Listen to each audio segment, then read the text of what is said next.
This question is from NEET 2023.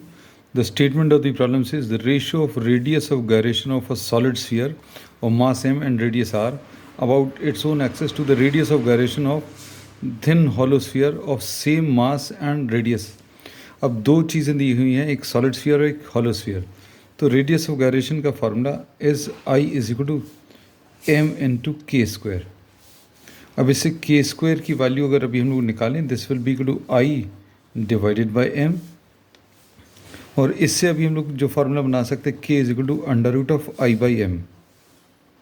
अब K for a solid sphere निकालना है, so this will be equal to under root of I for the solid sphere divided by m, and k for a hollow sphere, k for a hollow sphere इसको kh लिख दिया, solid sphere को s लिखा, solid sphere को हम लोगों ने s लिखा है और हॉलो स्फीयर को हम लोगों ने h लिखा है.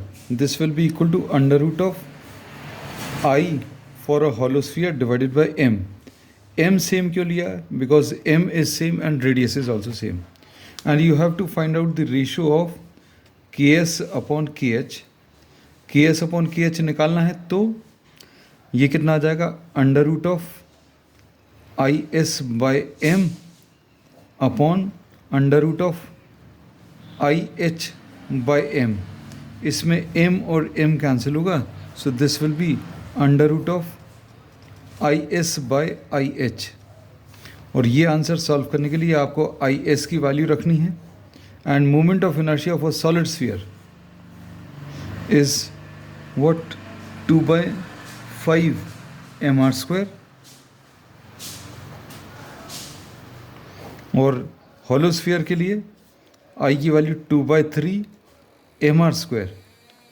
और इसको सॉल्व करने पर mr² कैंसिल, तो ये कितना आ जाएगा? Under root of 2/5 into 3/2. नीचे वाले रेसिप्रोकल को, नीचे वाले फ्रैक्शन को अभी हम लोग मल्टीप्लाई कर दे रहे हैं रेसिप्रोकल लेके.